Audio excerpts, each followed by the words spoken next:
자유질문 합시다 진짜. 그냥 자유질문으로? 목사님 뭐 네 다른 거. 뭐 안 목사님에 해도 대한 돼. 개인적인 질문은 뭐 따로 하면 되니까. 책 질문 봐도 같- 나오고. 네, 질문 같은 것도 그냥 여러분이 해주시면 돼요. 하면 돼. 뭐 궁금하면 부르면 되고. 목사님이 된 계기 뭐 이런 거를 좀 준비를 했거든요. 근데 그것도 여러분이 하시면 되는 거 같아요. 이분들이 하는 게 좋을 것 같아요. 자유 질문으로 좀 하도록 하겠습니다. 뭐 마실 걸 안 드렸네. 깜짝이야. 와, 또 비밀결사님 2,000원, 2,000원 감사합니다. 시험 기간에 목사님을 모셔서 랜선 성도들을 시험 들게 하려는 배도자 담의세계 의도를 눈치채셨습니까? 여기 좀 랜선 교회라고 그러거든요. 랜선 교회. 랜선교회가 뭐야? 랜선이 이제 인터넷 선 연결하는 거. 이걸 랜선교회라고 불러? 아니야. 아니 그냥 우리가 그렇게 부르고 있어요. 그렇구나. 여기 모여서 이제 자주 오시는 분들이 있어서 같이 약간 교인처럼 친해지고 교제하는구나. 교제하게 좋네. 되고 이번에 고려대학교에서 베리타스 포럼 하신 거 거기서 정모하신다고. 그래서 방송 진행자는 빼놓고 하신다고. 샬롬띠 5,000원이에요. 커피라도 드릴까요? 아니야 뭐 마시고 왔어. 괜찮아. 그래요? 물만 있으면 돼. 혹시 물 있으면. 다 주세요, 방청. 말만 했더니 뭐. 방청객 가져오세요. 질문 올라오네요. 자, 질문 제가 땡큐. 전부 다 뭐 최대한 전부 다 하도록 하겠습니다. 목사님 날이면 날마다 오시는 게 아니니까 보셨죠? 얼마나 훌륭하신 분인지. 그러니까 다 질문해 주시기 바랍니다. JWC님께서 프랜시스 셰퍼 저서 중 추천해 주실 만한 책 있으시면 딱 한 것만. 어제 제가 저 질문 받았는데 프랜시스 셰퍼 책을 안 읽어봐가지고 제가 그래서 못 드렸거든요. 제일 얇은 거 처음 인트로덕션으로 읽으라고 하고 싶은 건 거기 계신 하나님이라는 짧은 책이 있어요. 그거 한번 읽어보시고 그 이후로 또 한번 쭉 팔로우 하면 될 것 같은데 두꺼운 거 읽기 쉽지 않으니까. 알겠습니다. 쓸데없는 소리 넘어가고. 이거 동성애 성직 적용 저 아까 얘기하셨어요. 하셨고. 신실한 기독교인 입장에서 교회는 다니지만 100% 믿지 않는 사람과 연애하는 것이 죄인가요? 죄는 아니겠죠. 결혼에 있어서 불신결혼은 죄는 아닌데 이제 결혼으로 해서 결정하고 이제 하나님의 부르심과 우리의 선택이 같이 가는 게 결혼인데 이제 중요한 거는 그렇게 선택을 하고 페이풀하게 그 관계를 끝까지 가져가는 게 중요한 거예요. 그래서 그 이제 선택보다도 선택 이후의 책임이 중요하겠죠. 하나님은 우리의 카버넌트를 맺으면은 그 책임을 원하시거든. 그러니까 교회 안 다니는 만약에 교회를 다니긴 하지만 인격적으로 예수를 영접하지 않았 사람 같다. 세례 안 받았다. 심지어 세례를 받아도 지금 제대로 된 신앙이 아닌 것 같다. 그래서 이제 고민이 되고 부모님 뭐 반대한다거나 뭐 이런 일이 벌어지면 성인이고 어른이기 때문에 본인이 선택을 하고 그 이후로 이제 책임을 져야지. 근데 이제 어른들이 이제 얘기해 주는 걸 잘 귀담아 들을 필요는 있어요. 왜냐하면 나중에 이제 문제가 될 수 있으니까.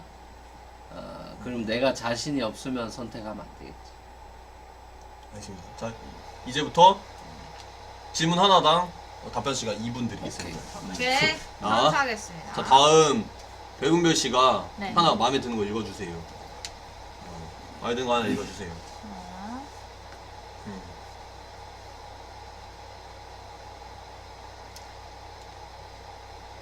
처음 오신 분들, 만약에 지금 들어왔다, 너무 왜 이렇게 진지해 하신 분들은 아까 예능감이 터지셨기 때문에 제 방송을 봐주시면 됩니다. 제 방송.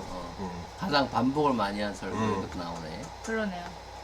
그 누가복음 15장 탕자 비유입니다. 가장 반복을 많이. 와, 제가 탕자 좋아하는 페이버릿 그 페어블이죠. 그래서 저희 교회 그 새신자 교재도 탕자 비유부터 나오는 걸로 선정하신 그래. 거고. 그 옛날에 오카노 목사님이 그 하셨던 거라 그것도 이제 업데이트 하려 그래요. 네, 그 교재도. 근데 anyway 막 가서 설교를 많이 했던 설교는 탕자 비유 같아요. 그게 은혜랑 복음에 대해서 잘 설명해 주는 것 같아요. 자, 하나 읽겠습니다. 죄를 이기기 위한 목사님만의 특별한 방법. 죄를 이기기 위한 결국에는 그 회개 기도와 그 이제 저는 결혼했으니까 아내와 대화를 많이 나누고 기도 하나님과 대화하고 와이프랑 대화하고 또 목회적인 그런 부분에 있어서는 선배 목사님들하고 대화하고 그러니까 결국에 신앙생활을 혼자 하는 게 아니니까 그래, 함께 할 사람이 필요하다. 네, 그런 생각이 들어요. 죄를 이기는 데 있어서. 디모데후서 2장에 나와 있듯이 거룩한 소수, 홀리 마이너리티가 필요하다. 주를 깨끗한 마음으로 부르는 사람들과 함께 의와 평화, 기쁨을 나눌 수 있는 그룹이 필요하다. 그런 생각을 하는 거죠. 여러분들 날카로운 질문 많이 주십시오. 근데 다 떨어진 것 같은데 그 날카로운 질문이 너무 잘 맞아, 받아놓은 너무 태어나도 잘- 목사하실 건가요? 그건 아까 전에 네, 제가 아까 한다고 그랬죠? 했죠. 카톨릭 신부들은 성경을 잘못 알고 잘못 해석한다고 생각하시나요? 뭐 잘못한다기보다 이제 좀 신학적으로 서로 다른 부분이 있는 거겠죠. 카톨릭 신학자들이 쓴 주석책 중에 아주 탁월한 책도 굉장히 많아요. 네. 요한복음 쓰신 분이나 이렇게 보면은 저 카톨릭 신학자들 책도 많이 보는데 보면 그 아주 훌륭한 분들도 많죠. 그러니까 아까 전에도 카톨릭 구원이 있냐 없냐 이런 얘기도 나왔는데 구원의 이슈에 있어서는 개신교의 구원이 있고 뭐 카톨릭 구원이 없다 이런 식으로 얘기할 수는 없습니다. 왜냐하면 그 구원의 이슈는 예수 그리스도를 주로 고백하고 그렇게 구원의 이슈는 하나님에게 달려 있는 거기 때문에 우리가 뭐 이렇게 한다고 해서 되는 게 아니기 때문에 일방적으로 가톨릭에는 구원이 없다 뭐 이런 식으로 표현하기는 어렵죠. 예. 이거 잘못된 거 아니냐라고 대화할 수 있겠지만 여기는 아예 없다라고 표현하기는 어렵겠지. 그러니까 이렇게 정죄 때리고 네, 배제하는 네, 것보다 그렇게 대화를 해야 네, 된다. 그렇게 하면 안 될 겁니다. 그게 뭐 C.S. 루이스의 입장이기도 하고 그래서 순전한 기독교에서 순전한 기독교라는 것도 사실은 캐톨릭까지 포함한 거죠. 연속 질문은 뭐 똑같은 분이 연속 질문은 좀 넘어가고 다음에 읽어드리도록 하겠습니다. 집에서 집안일 같이 하시나요? 하신다면 어떤 마음으로 설거지하고 빨래 같이 개고 뭐 그러죠. 네. 하시는 어떤 마음으로? 이것도 내가 요즘 배운 거는 집안일을 도와주는 게 아니고 집안일을 원래 내가 하는 걸 하는 거예요. 그러니까 아내를 도와준다 이런 개념이 틀린 거지. 왜 집안일은 그럼 아내만 해야 돼? 가정을 이뤘으면 둘이 같이 집안일 같이 하는 거잖아. 원래 같이 하는 건데 왜 도와준다는 표현을 쓰냐 이거지. 설거지를 하는 거고 빨래를 하는 거지. 훌륭해요. 그러니까 그런 마인드셋 자체가 좀 문제가 있긴 한 것 같아. 그냥 원래 그냥 같이 하는 거야. 네. 아니 근데 왜 웅상이 답하실 때 왜 은근슬쩍 미래 남편 살짝 쳐다보시는지 잘 들으라고요. 잘 들으라고. 은근슬쩍 이렇게 흐뭇한 표정으로 왜 쳐다보시지 딱 느꼈거든요 화면에서. 잘 들으셨죠, 다메세? 알겠습니다. 너무 빨리 넘어가네. 교회 청년은 교회에 어느 정도 헌신해야 될까요? 바람직한 정도? 뭐 교회 모임이 어느 정도 있는 게 바람직할까? 네, 저분이 많이 당하신 것 같아요 교회에서. 예전에도 저런 질문을 하셨는데. 그 본인이 이게 지나치다 아니다 그걸 판단하고 본인이 핸들할 수 있을 정도의 헌신을 해야 됩니다. 예. 그리고 헌신이라는 것도 성장을 해야 되는 거기 때문에 너무 큰 걸음으로 나가면 안 되고 적절하게 헌신의 수위를 높여가는 그런 이제 지혜가 필요한 거예요. 교회에서 시킨다고 다 하지 말고 본인 수준에 맞게 예스 할 땐 예스 하고 이거 안 되겠다 싶으면 처음부터 노를 하고 그 수준에 맞게 믿음의 분수대로라고 로마서에 바울이 표현하듯이 그렇게 헌신의 스텝을 밟아 나가야지 시킨다고 다 하면 안 돼. 절대 안 돼. 그러면 이제 번아웃 되고 힘들어져요. 그러면 안 됩니다. 이중사역, 삼중사역 절대로 하지 말고 아무리 열정이 많더라. 알겠습니다. 저기 문섭신님께서 빨래 설거지 3자 대면 요구한다고 사모님까지. 그게 뭔 소리야? 3자 대면으로 얘기해야 되지 않나 사모님까지 있는 곳에서. 사모님의 의견을 들어야. 네. 내가 많이는 못한다고. 갑자기 박수. 삼자대면하고. 갑자기. 아니 나름대로는 한다고 하지만 또 예. 와이프 입장에서 봤을 때는 부족하겠지. 인정하시네요. 그러겠지. 당연히. 인정하시네요. 근데 원론적으로는 애니웨이 네네. 같이 그냥 하는 게 맞다 이거. 빠른 인정 감사합니다. 아주 갑자기 또 엄청 무거운 질문도 오고 있는데 너무 길어가지고 일단 눈에 보이는 것만 읽을게요. 올라가 버리면 나중에 읽어드릴게요. 죄의 성질은 NM인가요? 아이고. 지나고 버렸네. 이거 올려서 좀 봐주세요. 저분. 죄에 대한 질문이 많네요. 읽어주세요. 죄의 성질은 무엇인가요? 죄는 행위인가요? 상태인가요? 시공간을 초월해 모든 걸 이미 아는 하나님에게 내가 지은 행위를 굳이 고백하는 건 어떤 의미가 있을까요? 와, 밤의색 시청자 스타일 나왔네. 나왔네. 겁나 머리 아픈 거. 죄를 고백하고 회개하는 거는 굳이 고백하는 건 하나님이 내가 죄 지은 걸 모르니까 고백하라는 거가 당연히 아니지 않습니까? 여기 얘기한 대로 다 아는데 왜 고백하냐? 고백하는 이유는 우리 때문에, 나 때문에. 사람이 고백을 하면서 참여를 해야 변화될 수 있는 스타트가 시작이 되는 거죠. 심리학적으로나 다른 측면에서도 마찬가지고 상담학이나 이런 데서도 이 컨페션은 중요해요. 우리 예수님을 믿는다고 마음으로 입으로 시인하고 컨페스를 하는 퍼블릭 컨페션으로 세례받고 이러는 것도 이 고백을 한다는 건 무게가 담기고 거기에 책임이 따르는 거기 때문에 그런 의미에서 말한다는 거예요. 프로포즈 같은 것도 사랑하는 줄 다 아는데 굳이 뭘 프로포즈하고 얘기하냐? 그러면 그 말을 함으로써 난 너와 결혼하고 싶어요 라고 얘기함으로써 책임이 담기는 거죠. 그러니까 그런 의미에서 고백이라는 거는 중요해요. 그래서 죄에 대한 고백도 하나님 다 아는데 뭐 하냐? 내가 진심으로 함으로 인해서 다시 그런 죄를 반복하지 않을 수 있는 결단을 한번 할 수 있고 새로운 시작 포인트가 될 수 있다는 점에서 필요한 거죠. 그러니까 이제 애들을 키우면은 애들이 잘못하면은 에이 그냥 됐어 라고 바로 용서해주면 안 되고 잘못했다 그래라고 항상 얘기를 하잖아요. 엄마 아빠들이 너 잘못했다 그래라 말 안 하면 때리고 막 그랬다고 옛날에는. 그러니까 순간. 때리시는 줄. 그러니까 그게 본인이 잘못됐다는 걸 알아야 다음에 그런 행동을 안 할 수 있는 거죠. 특별히 계속 연속으로 오는데 특별히 전략적으로 신경 쓰시는 연령대 모두 다 말고요. 가장 제가 했대. 중요하다고 개인적으로 느끼시는 팀은 뭐 청년부, 장년부. 근데 변화나 가치관 셋업에서 사실 제일 중요한 때는 중고등학생 때인 것 같습니다. 중고등학생. 제 개인적인 경우 중고등학교 때가 가치관이 형성되어 가는 아주 중요한 때인 것 같아서 그때 그 기독교 교육 공부라든지 성경 읽는 거라든지 수련회라든지 그래서 예수님을 인격적으로 만날 수 있는 그런 것들을 잘 고민해 볼 필요가 있는 거지. 예. 여러분 제가 못 읽어드린 거는 다시 한번 올려주세요. 이건 무조건 물어봐야 된다. 이러면은 저 하나 화면에 있는 위에- 것밖에 못 봐가지고. 하나 위에 본 거는 이제 죄를 반복해서 짓잖아요. 음. 근데 그 죄책감을 어떻게 해야 하나. 좀- 회개하고 죄를 짓고 막 이런 걸 너무 이제 자기 자신이 고통스러우시대요.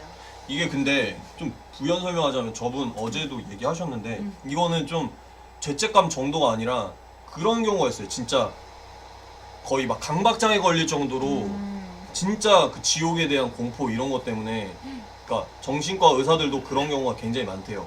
종교적인 공포 때문에 강박증 걸리고 그러니까 자기도 모르게 자꾸 두려운 생각이 들고 그러니까 일상생활이 조금 불편할 정도로 하나님에 대한 두려움 그런 것 때문에 그런 사람들이 여기 이 방송에도 몇 분 계셨었어요. 몇 분 계셨고 최근에 어떤 그 래퍼도 그런 거에 대해서 막 랩을 쓰기도 했고 그랬는데 그러니까 그렇게까지 가는 경우를 말씀하신 것 같아요. 그런 아까 읽었는데 저는 구원받은 게 맞나요? 저는 그리스도인이 맞나요? 이렇게 벌써 질문부터가 되게 감정적이신 본인의 네. 어떤 상태로 인해서 그 구원 여부를 속단하고 판단하는 것은 굉장히 그거는 사실은 어리석은 겁니다.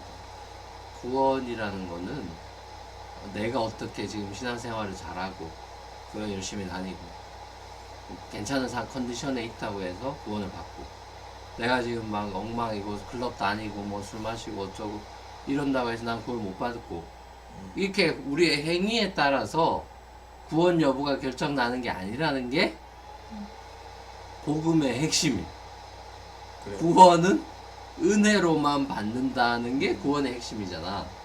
그러니까 그걸 자꾸 우리는 이 내가 어떻게 하느냐로 인해서 하나님의 이쁨을 받느냐 뭐 그거 하느냐로 자꾸 우리의 상태를 더 자꾸만 쳐다보는 게 이게 문제예요. 기독교에서는. 기독교는 우리의 삶의 무대 위에 계신 하나님의 통치가 임하는 게 하나님의 나라인데, 그러니까 하나님의 관점이 하나님의 은혜와 하나님이 우리를 어떻게 핸들하시냐, 여기에 관심을 가지고 성경도 보고 뭐 신앙생활을 해나가야 죄책감에서부터도 멀어질 수가 있지. 복음이라는 거 우리의 죄책감도 다 씻어주는 거니까. 예수의 피가 우리의 모든 걸 씻어주는 건데, 그 은혜를 내가 깊이 경험하지 않으면 이 죄책감에 시달리는 거, 그 늪에서 빠져나올 수 없죠. 그게 어떻게 보면은 사단이 계속해서 우리를 걸고 넘어지는 부분이에요. 예수를 믿고도 우리는 죄를 지으니까. 그러니까 죄를 지을 걸 알면서도 구원을 해주신 거기 때문에, 그래서 이제 마음대로 살아야 되겠구나라는 그 로마서 5, 6장에 나와 있듯이, 그러니까 은혜가 더한 것이 죄가 더하다 그래서 그래서 내 마음대로 막 살겠냐, 그럴 수 없다라는 게 사도 바울의 주장인데, 그러니까 우리가 은혜를 받은 사람답게 이 죄 정죄하는 것으로부터 성령이 우리 해방시켜 주셨다라는 복음에 대한 그 기쁨을 다시 회복하는 게 전 죄책감으로부터 멀어진 삶을 살 수 있는 가장 중요한 원리다. 계속해서 우리는 복음으로 그래서 돌아가야 돼. 감사합니다. 네, 일단 2분. 감사합니다. 질문이 나를 힘드시. 네, 2분에 2분. 아니 질문이 엄청 많으니까. 엄청 또, 많아. 보이는 거 한번 해볼게. 여기에 이어서 이 질문에 이어서 웨슬리의 신학에 동의하지 못하는 부분. 여기에 이어서. 사실은 뭐 저는 웨슬리를 깊이 있게 공부를 안 해봤기 때문에 켈빈이나 이런 쪽 개혁주의 쪽에 더 장로교 신학 쪽에서 많이 자랐고 그런 신학교를 나오고 뭐 그런 책을 많이 읽고 이러다 보니까 저한 웨슬리 신학에 대해 제가 아주 잘 알고 있다 이렇게 얘기는 하기 어려울 것 같아요. 그냥 뭐 넘겨 들은 사람들이 얘기하는 비판하는 내용을 들었을 때는 이제 아까 말한 대로 인간의 어떤 노력이나 어떤 그런 열심 이런 걸 이제 많이 강조했다는 면에서 좋은 면이 있는데, 이제 그것이 자칫 잘못하다간 율법주의처럼 구원이 우리의 행위에 만약에 많이 보상과 이런 게 달려 있는 것처럼 만약에 인도한다면 위험해질 텐데, 저는 웨슬리가 그렇게 꿈꾸거나 그런 주장을 했다고 보지는 않아요. 후배들이 이제 그런 걸 하이라이트 하다 보니까 그런 신학적인 게 생긴 것 같은데, 뭐 크게 저는 거부감이 있다거나 그러진 않습니다. 뭐 담회생님 반박하시죠야.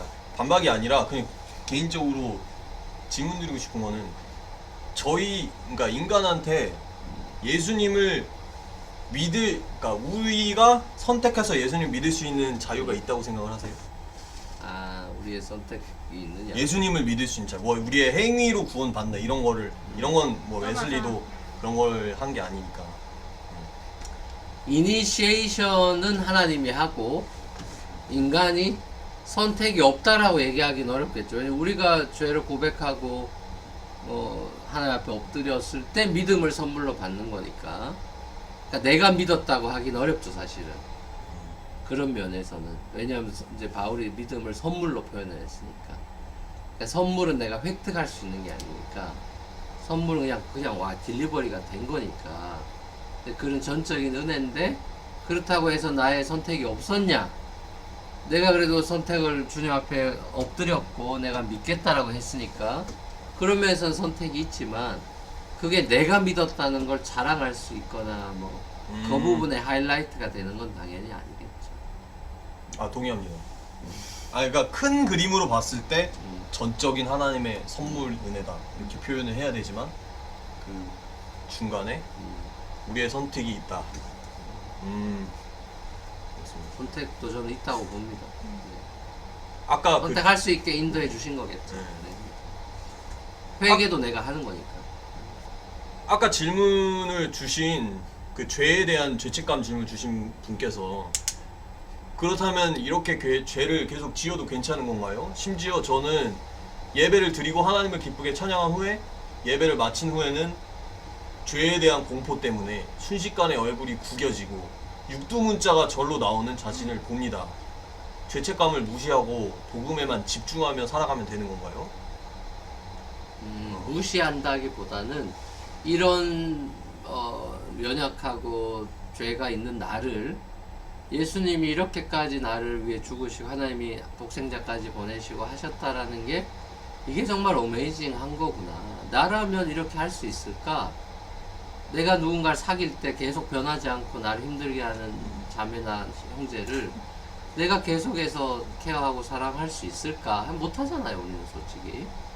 그러니까 그거 이상으로 하나님은 하신 거니까 이게 얼마나 큰 은혜냐. 정말 내가 이런 사랑을 받는 사람이구나. 그걸 알면은 사실은 좀 자유해질 수 있겠죠, 거기서부터. 그러니까 이 복음이라는 것이 그냥 하나의 어떤 이론이나 신학이 아니라 실제로 나에게 생명을 주고 살 수 있게 해주는 기쁜 소식이요, 그리스도의 임재라는 걸 내가 인식하고 살아가는 게 중요해요. 예수님이 왔다 갔다 하시지 않아요. 예수님이 그냥 나와 함께 계시는 거예요. 내가 왔다 갔다 하는 거지, 예수님이 내가 죄 지으면 떠났다가 죄 있으면 뭐 이런 게 아니라 성령 안에 우리와 함께 하시는데 탄식하면 기도하시고 우리의 성장을 기다리고 계시고. 그러니까 그런 면에서 오히려 부모가 자식한테, 못난 자식한테, 망나니한테 괜찮다, 너 언제나 집에 돌아와라, 괜찮아 라고 안도감을 주면 그 자식은 반드시 돌아올 겁니다. 근데 계속 뭐 핀잔을 주고 넌 이래서 안 돼 저래서 안 돼 하면은 계속 엇나가겠죠. 하나님도 우리에게 죄책감을 심어주면서 넌 이래서 안 되고 저래서 안 되고 라고 얘기하시지 않고 언제든지 돌아오라고 당자에게 집으로 오기만 하면 된다고, 그런 하나님의 은혜가 있다. 우리가 이제 그거를 기억을 해야 돼요. 육체적 부활을 믿지 않아. 좀 쉬세요. 잠시. 아니, 그러지 말고 좀 가벼운 질문으로 저나 이 은별자매한테도 하시면은, 왜냐면 목사님만 계속 답을 하시면 좀 힘드실 수가 있기 때문에. 지옥 다들 가는 근데 건 선물을 못 받은 건가? 안 받은 거겠죠? 선물 안 받은 거겠죠? 예수가 선물인데 예수가 왔는데 다 믿는 건 아니니까. 역시 체력이. 예. 쉬셔야 되는데. 다 믿는 건 아니니까. 그런 면에서 선택도 포함이 된다고 보여요. 근데 저거는 이제 좀 짚고 넘어가야 될 것 같아요. 뭐야? 육체적 부활을 믿지 않아도 기독교인이 될 수 있을까요? 그거는 육체적 부활을 안 믿을 수가 없겠죠. 예수님이 육체적 부활을 했으니까. 부활의 첫 열매라고 기록이 돼 있고. 근데 그 사실을 믿지 않는 사람들 얘기하는 것 같아요. 그러면 안 돼요. 크리스찬이라고 얘기하지. 크리스찬이라고. 거기에서 확보하시고. 좀 나쁜 질문 같을 수 있지만, 목사님 교회 신도 중에 잘 믿는 것처럼 보였는데 안티 크리스천이 된 경우가 있나요? 안티 크리스찬은 못 본 것 같은데, 그냥 좀 교회 안 나오고. 잠깐 안 나오거나 뭐 이런 사람은 있겠지만 안티 크리스찬은 아닌 것 같아요.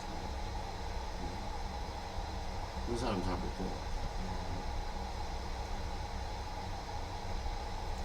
저기 아까 죄 얘기하신 분이 감사합니다 목사님, 잘 와닿진 않지만 기도하면 하나님께서 어찌됐든 구원해 주시겠죠 라고 얘기하시네요. 그리고 뭐 담임 목사님 vs 아버지 목사님 이런 식상한 거 아까 끝났어요. 그리고 목사님 계신 교단은 왜 여성 한 수 못 받나요? 짧게. 성민님 반박 좀. 반박. 저는 키보드 워리어라서 실제로 목사님이나 전도사님 뵀을 때 아주 깍듯합니다. 절대로 깝치지 않아요. 바울의 영향이 있겠죠. 디모데전서나 이런데 이제 감독의 조건에서 한 아내의 남편이고 한 어떤 그런 목사의 그 자격 요건이 나오는데, 거기에서 아마 문자적인 해석에 의해서 이제 남자여야 되고 여자고 결혼한 남자 여자 뭐 이런 것들에 대해서 이제 법을 만든 거겠죠. 성경 말씀을 문자적으로 해석을 해서 그러면 문자적으로 봐서. 사람이 만든 법이에요. 그거. 교회 이제 헌법 교단 헌법이라는 게 있습니다. 각 교단마다. 그래서 이제 목회자를 어떻게 누구를 뽑고 어떻게 선정하고 시험도 보고 의사 시험 보고 이러듯이 목사 시험도 보고 이렇게 하는데 이제 그 자격 요건에 있어서 리퀘어먼트로 되게 보수적인 교단은 결혼한 남자, 덜 보수적인 데는 그냥 남자, 그러니까 결혼 안 한 싱글도 해주고 뭐 이런 이제 조금씩 차이가 있는데 또 여자 해주는 교단도 있고 아닌 교단 보수적인 데는 안 해주고 그게 이제 성경 해석의 차이죠. 보수적인 문자적인 해석을 하느냐 그걸 좀 더 문화적인 접근으로 해서 그게 그냥 꼭 남자만 얘기하는 건 아니었다. 그 시대 당시에는 여자가 뭐 그런 걸 할 수 있는 포지션이 아니었으니까 그냥 그 문화적인 컨텍스트에서 이렇게 이제 이런 사람을 하라라고 얘기한 거지 21세기에 또 남자만 하라는 얘기는 아니었다. 이제 이렇게 해석하는 성경학자들이 있고 이런 그 성경 해석에 따라서 이게 다르죠. 있습니다. 잠깐만. 저 두 질문이 거의 비슷한 것 같은데 목사님의 설교를 좋다 나쁘다 판단하고 점수 매기는 건 올바른 행동인가요? 그리고 위에 그 설교에 대해서 피드백을 강하게든 약하게든 피드백을 하는 것은 바른 일일까요? 아니면 금기해야 될 일일까요? 만약에 이렇게 목사님의 설교를 듣고 이게 정말 신학적으로 문제가 있다 그러면 당연히 챌린지를 해야 되고 그냥 어떤 프레퍼런스, 호불호 난 빨간색이 좋아요, 파란색이 좋아요 이런 이슈에서 목사님의 설교 스타일이나 말투라든지 뭐 사람이다 보니까 그런 프레퍼런스도 당연히 있을 텐데 하나님은 그런 연약한 목사를 통해서도 하나님의 말씀을 주시고 우리 요즘 열왕기상 보면서 엘리야도 보고 있고 그러지만 엘리야도 연약하고 다 그런데 하나님이 말씀을 주셔서 이렇게 사역을 하는 거기 때문에 그 사람에 대한 어떤 물론 존중까지 가면 베스트겠지만 이제 그렇지 않더라도 하나님의 그 예배 시간에 역사하실 그 성령의 임재 속에서 그 말씀을 내가 진짜 진지하게 받아들이고 리플렉션을 하는 게 더 좋겠죠. 묵상을 하고 리플렉트를 하고 그럼 내가 어떻게 하나님의 말씀대로 살 거냐. 그러니까 너무 목사 의존적인 그런 어떤 신앙생활이 아니라 하나님이 목사님 통해 말씀을 주시면 내가 그 말씀이 내 삶에서 어떻게 역사하게 할 건지에 대해서 진지하게 고민하고 또 평소에 그렇게 기독교 신앙에 대해서 내가 또 책도 많이 읽고 이제 그렇게 밸런스를 갖춰 가다 보면은 주일 설교, 목회자 설교에 목매다는 신앙생활을 하진 않겠죠. 그건 좀 문제가 있는 거예요, 사실. 주일 설교 때 그 45분, 30분 설교 그거 하나 듣고 삶이 변한다고 보긴 어려워요. 삶은 한 번의 임팩트로 바뀌는 게 아닙니다. 점진적인 변화이기 때문에 그건 말씀이 우리를 캐리온 해 나가야 되는 거니까 그 설교에 대한 피드백도 필요하겠지만 너무 거기에 연연해하고 좋다 나쁘다 그건 사실은 별 큰 의미가 없죠. 프레퍼런스도 많고요. 사실 지적인 설교를 좋아하는 사람도 있고 예화 많은 설교 좋아하는 사람도 있고 그래서 교단들이 다 다르고 그러니까 그거는 어떤 스타일의 문제지 이 사람이 더 좋다 나쁘다 이 설교가 좋다 나쁘다 평가하기는 주관적인 거니까 사실 쉽지 않은 거죠. 결국은 말씀이 내 삶에 어떻게 역동을 할 거냐 거기에 더 관심을 가져야겠죠. 별 생각 없이 잘 믿는 사람 대 생각이 너무 많아서 잘 못 믿는 사람 굳이 뽑자면 그 믿음에 대해서도 우리가 오해가 많은 거예요. 그러니까 생각 없이 잘 믿는다. 그거는 문제가 있죠. 왜냐하면은 믿음에 우리는 강도, 이 사람이 잘 믿냐 안 믿냐 자꾸 그런 얘기를 하는데 뭘 믿느냐가 중요하지. 잘 믿느냐가 중요하지. 뭘 믿느냐가 중요해. 믿음에는 컨텐츠가 있어. 대상이 있고 누구를 믿고 그분의 뭘 믿느냐가 중요한 거지. 아무 생각 없이 잘 믿는다. 그건 허상이죠, 허상. 그는 우상숭배랑 똑같은 거예요. 달하고 나랑 인격적인 관계 없지만 물 떠놓고 빌면 좋은 일이 생길 것 같은 기분으로 사는 거는 그래도 그 사람은 믿음으로 산다 그럴 겁니다. 근데 그런 건 참된 믿음이 아니에요. 성경이 말하는 거.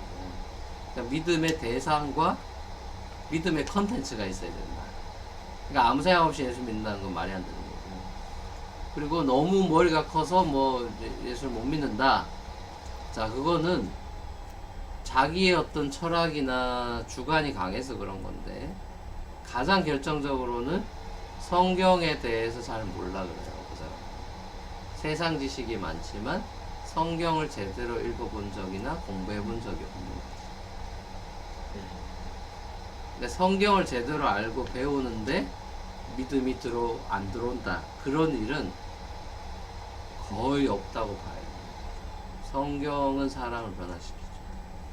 성경을 안 읽고 반박을 하는 거예요. 성경 공부를 안 하고 반박을 하는 거예요. 임프레션을 가지고.